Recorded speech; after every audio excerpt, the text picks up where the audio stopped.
G'day and welcome to the Grow a Small Business Podcast. I'm your host, Troy Truen. Each week, we speak with an owner who has grown a business with 5 to 30 team members to something bigger. Diving into their numbers and unearthing the pain they've experienced, we explore what they did to overcome each barrier and what they would do differently from day one. Let's get into it. Welcome everyone. Today I'm interviewing Bharat Kanodia from Veristrat. He's based in beautiful San Francisco, United States. Thanks for your time today. Thank you for having me, Troy. It is great to be here. Let's start with how we know each other. We've recently just started using a podcast guests and interviewer platform called Podmatch, and we connected on that platform. Yeah. We've been recently using it for the last quarter, I would say, and met some most interesting people through that platform. Yeah, great. Tell our audience a bit about your business, what it does and how it makes money. We are a valuation firm. So people come to us when they need to know what something is worth. They could be buying a business or selling a business, or looking to raise capital, or they might have just raised capital, or they are inheriting a nice estate and they need to know what that estate is worth so that they can pay appropriate taxes on them. We also value NFTs, which is a very new asset form. Yep. And there aren't too many other valuation firms who can do that. Yeah, I found that NFT is really interesting. So do you think that's got life in it, that asset class? Most definitely. It sounds very alien to us as we speak. But think 25 years ago, the term PDF or text messages were also alien, and now it's a daily thing. In fact, I produced a video on how NFTs are valued. If you ever get a chance, please take a look at it. Yeah, we'll link through to that in the show notes for sure, because you've got a burgeoning YouTube channel there. I think the audience get a lot of value out of that. And I noticed you also do a bit of work around crypto, like valuing crypto. Do you want to maybe talk a bit to that? Cryptos are a little more ambiguous than NFT, believe it or not, because crypto, everything is based on supply and demand. NFTs, at least I have some comparables for each NFT. Crypto, it's frankly a swag, if you will. So I frankly don't like valuing cryptos very much. I do NFTs more. Yeah, it must be a difficult sector because it's just so volatile at the moment. Yeah, it could be anything. I mean, I have no idea. People ask me what Bitcoin is worth. I'm like, dude, I have no idea. Tell us how you started out. By accident. That was my first job out of college, and the valuation, and turned out I was half good at it. And my bosses liked my work, so I stuck with it. And it sounds like it's something you really enjoy if you've been doing it for the last, what year did you jump into your own business? I started my own business in 2010, but I have been in valuation since 2000. Right. Yep. So 21 years. Yeah. And how old were you when you jumped to start your own business in 2010? I was 31 years old. And any catalyst for that decision? Yes, I would talk to a lot of entrepreneurs and founders, and frankly, I did not find them very impressive. So I was like, well, if these idiots can do it, so can I. Yeah. So I did. Most people just talk about it. I just pulled the trigger. Yep. I picked up the wife and the dog, and I moved, and I started my own company. Great. And have you noticed a marked increase in activity, M&As and capital raising as well in the last almost 2 years since COVID started? Oh, most definitely. I mean, it was a calm before the storm for the first 6 months of last year. And then it seems like for the last 13 to 14 months, it's been crazy. Seems like, you can't find a parking spot for the money. Yep. Money needs a home, and right now money is just churning.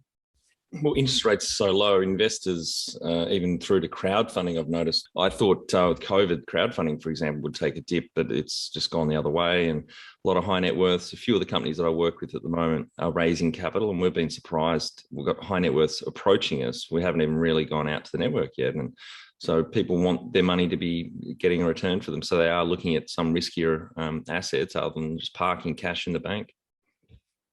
Yeah, because you get nothing at the bank. And I do some teaching at the university on finance, and I tell people that if you want to understand finance, just follow the cost of money. Yeah. Just like everything, money has a cost. If you follow the cost of money, that's finance. Then you understand finance. Yeah. Yeah, and so you've been teaching at UCLA for a while now, and more recently you've just started writing for Inc. magazine, haven't you? Right. I recently started to write for Inc. And, the editor-in-chief, Scott, he was most kind. He reached out. He said, would you like to write a column? I said, sure. And I never fancied myself as a writer. But for the last year and a half, since I've been writing my YouTube channel, I write the original content. So that's forced me to become a better writer. And do you focus on that column, on valuations, specifically on and M&A activity? That's how it started out, talking about valuations and M&A, but not really. Nowadays, I write on whatever I want to write about. Yep. Inc. magazine is very kind, and they've given me an open rein on doing whatever. I guess they trust me to their peril. But I write whatever I want to write about. So if an interesting topic comes up, I find it that, hey, it might make a good column, I write it. And I think with 21 years in the industry, particularly 11 owning your own business, you would have seen a lot of shit shows out there business-wise, a lot of good businesses, bad businesses, ones that need to be turned around, and various shapes and sizes and stages. So I think you're going to be ideal to answer a lot of these questions. I'm sure some you'll answer as your own business, but also what you've seen out there in the market. Yes. Well, do you have any key numbers you can share to illustrate the growth of your business? Yeah, I mean, I started out with 0 people in 2010. By 2013, I had 35 employees. Wow. And life's been good since. So I have the outsourcing business going for me. So I have a team in India. Yep. Which does a lot of the back office work for me. Very smart. But our team in India is not under anybody else. It's under me. So Yep. the company I own in India, under my roof, under my full control. Great. So what would that FTE be up to now? Is it still around 35, or it's grown a bit since 2013? It's gone down. Right. So last year, for the first 6 months, we were dead in the water. So I had to let go of a few of my people, unfortunately. But we've hired some of them back. So it's gone down from 35 to 25. Yep. When was the moment you felt like you'd succeeded? When I started getting client referrals. When clients told other clients that, hey, you may want to work with him. Yeah. This, people might say there's a number or something. No, for me, it was just that once that became a flywheel, so to speak, my work, that it sort of kept turning in itself. That's when I felt that, okay, I'm doing something right. And what does success look like to you? Success is basically when my business comes to a point where I don't have to worry about the business running itself. I just have to do what I do. Because if I have to pedal all day, every day, then it's a job. It's not a business. Yep, absolutely. Number one thing you'd recommend to marketing a fast-growing business? You would have seen some good and bad marketing out there, I'm imagining. Yes, marketing is just a fancy term for staying on top of people's minds.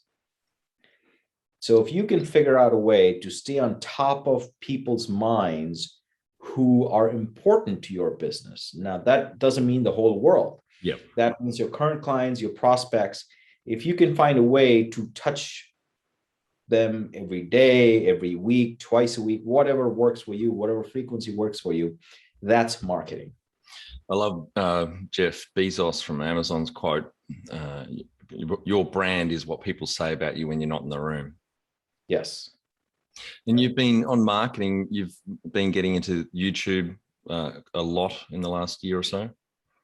Yes. So last year, as I said, we had a rough first 6 months.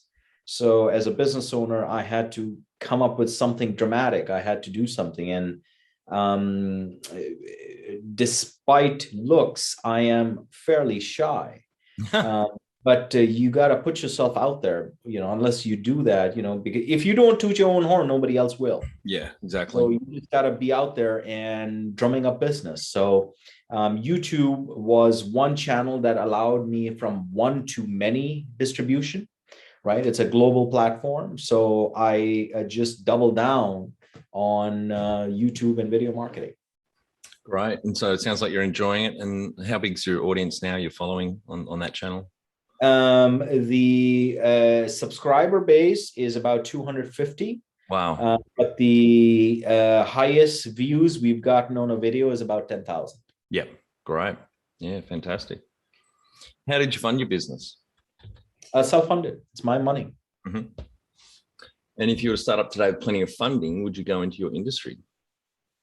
Oh, most definitely. Valuation over the last 10, 15 years, since the last recession, has become a household term. Yeah. Back in the day, if I told somebody I do valuations, they'd be like, huh? And now I tell people I do valuations, that they're like, whoa.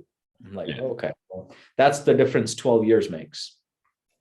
And for small business, is there a predominant methodology that you use in those valuations, like a multiple of EBITDA over the last 3 years historical, or discounted cash flow into the future if it's a growing business? Yes. Depending on the business, depending on the industry, and depending what they need the valuation for, we could use one or all of those methods. Yep. Right. Can you outline the most stressful point in your small business growth journey so our audience can learn from it? One of our biggest clients, they quit. And they had a nice chunk of business with us, which employed almost 10 of my employees. And one day they decided to quit. And that was very stressful. But the way I handled it, I was just very honest with my team and my employees. I told them exactly what happened, why it happened. And I told them, look, guys, I don't know the answer. Yep. But I promise you I'll figure it out. And I did. Yep. Right. What area in business do you feel you've had to work on the most to add the greatest value? Right now, I'm working on SEO and marketing. That's what I'm focusing on. I mean, when you own a business, that's just a fancy title for being the key salesperson. Yep. Mm-hmm. So right now, my biggest job is, so I've created so much content. I have more content than some of the large accounting firms like PwC and Ernst Young. Yep. But it's not all aligned correctly. So my biggest crusade right now is to ensure our SEO, our website, and our online footprint is all aligned in the same direction. Yep. Right. So I had someone else on recently about online marketing, and I asked them this question, whether SEO is still relevant these days. And clearly in content marketing, it clearly is. Most definitely.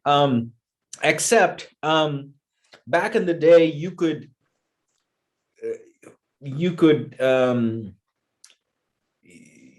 fool the system. Yes. Now the search engines are so smart that you can't fool the system. You have to go through the right channels, and you will only come up with merit. Yeah. You might have an accident and you might come up too fast, but if you do come up too fast, you will also go down too fast. Yeah. So don't try to game the system. It's got to be authentic. Yeah. It's got to write authentically for your target audience, your niche that you're going after, and the engines will look after you. So create content. That's how you game the system. Yeah. Yeah. Good content. what have you enjoyed the least about managing fast growth?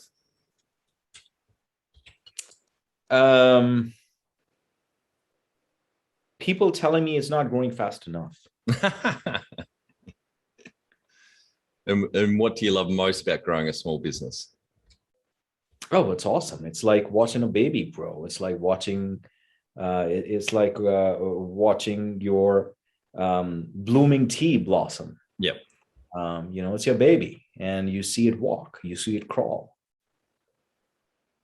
What has been the biggest mindset shift for you in your small business growth journey?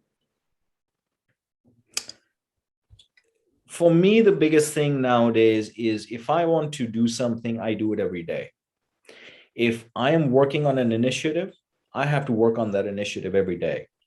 So now I only work with employees or contractors or vendors who will talk to me every day. Yeah. You don't talk to me every day as my employee or as my vendor or my direct reports, I should say, not all employees.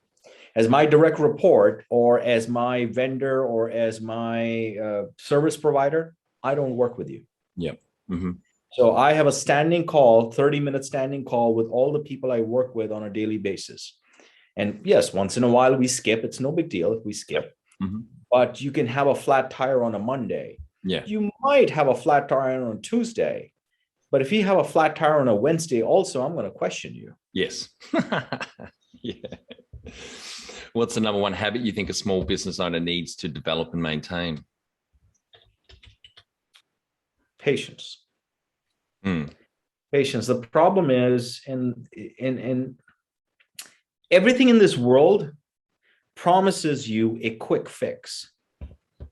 All the diets in the world, all these master classes that are coming up, they promise to make you an expert overnight. Doesn't work like that. No. You might know all the tricks and techniques, but you still got to practice it. I remember back in college, I would watch all these movies like Rocky and other things. And, I would go to the gym and pump iron for 2 hours, and then I'm laid up for 4 days. Yeah. Nobody told me that, hey, just go to the gym for 20 minutes. That's it. Then come back home, take a shower, and you're done. Yep. No, they don't tell you that. So the trick is really do whatever you want to do, but do it for a short period of time, but daily. Yep. That's a good piece of advice. Jump over to growasmallbusiness.com and leave your details to get a short 2-minute email I send on Fridays to help small business owners like you become better leaders. I include some reading or professional development resources I've discovered in the last week. Can you talk about how you've added people to the team, some wins, mistakes, and advice for those listening? When I am interviewing people or I am hiring people nowadays, I like to understand about their habits. Mm-hmm. Skills I can teach, right? But habits, those are tough sons of bitches to change. Takes 2 months at least. Mm. Yeah. So if people with bad habits are joining your team, they're going to corrupt the entire system. So find people with good habits. Good habits means good thoughts, good destiny, good everything. Mm-hmm. So I try to dig about what the questions I ask is, hey, tell me what your day looks like every day. That's a great. So what do you do when you wake up first thing in the morning? Yep. I don't really care about how good you are at math or how good you are at writing. Mm-hmm. Yeah, that's a great way to zone in on if someone's got the right mindset, mentality, excuse me, and habits as well. That's a really good way to do it because, you need to observe, get them talking mostly in the interviews, give them behavioral questions, and then just listen. What are some things you'd recommend to building a sustainable and kick-ass culture to help with growth?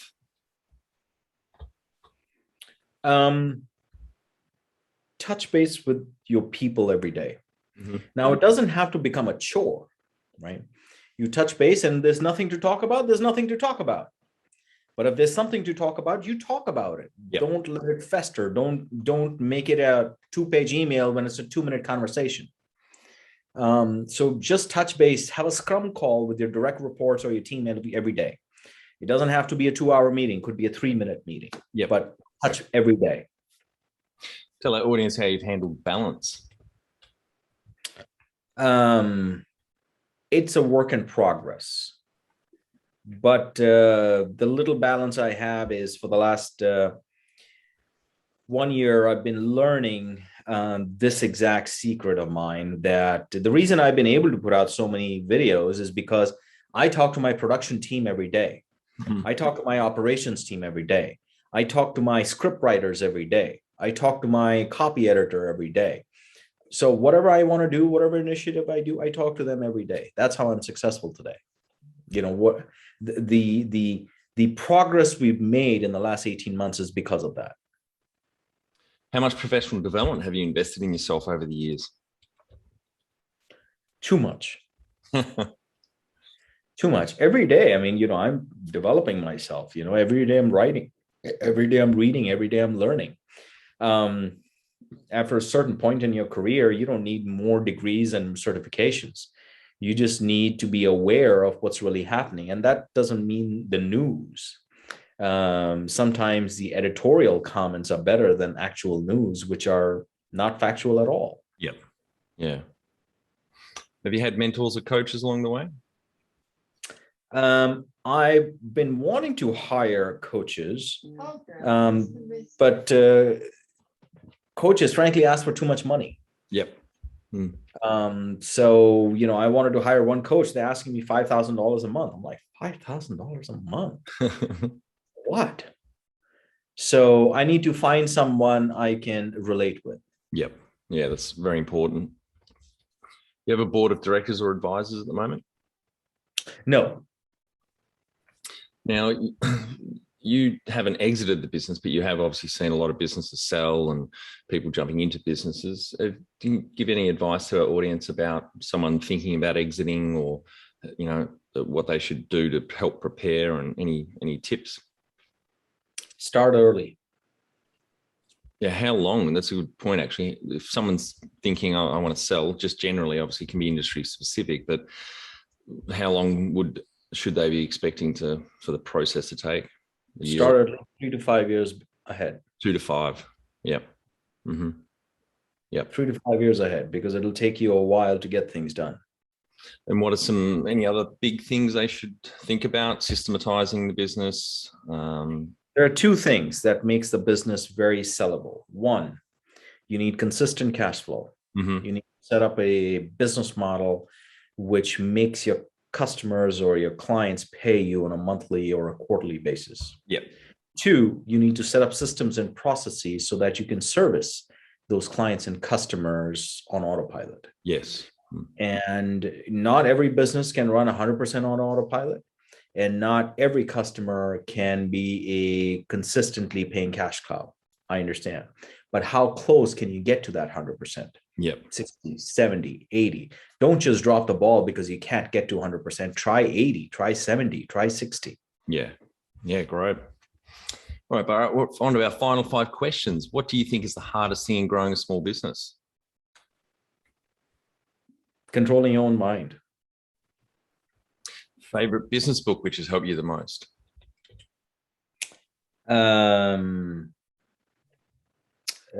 What they don't teach you at Harvard Business School. That's not a book, I'm assuming. No, that is a book. Oh, is it? Yeah.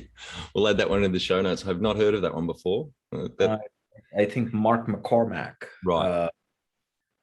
He used to be a agent or a manager for sports figures like Jack Nicklaus. Right. Mm-hmm. Okay. Yeah, great. I'll check that one out. Any great podcasts or online learning tools you use for your own professional development? I hear a lot of TEDx's. TEDx's, I think, are great. If I just wish some TEDx's are shorter. Yeah. Some speakers just love the sound of their own voice. Mm. One tool you'd recommend to help grow a small business?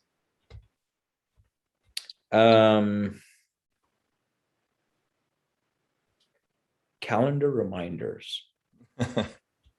Whatever you want to do, set up it on your calendar and make sure you get a reminder. That's it. Set and forget. It's not bouncing around your head or you're missing a deadline. That's great. Finally, my favorite question. What would you tell yourself on day one of starting out? It's going to take longer than you think.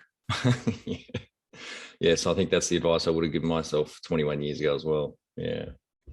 Well, thanks for your time today. I think the audience get a lot of value out of what you shared with us. I really think the industry or the sector that you work in, M&As and valuations and buying and selling businesses, is very exciting. And maybe in my next life, that might be something I move into. But thank you very much for your time.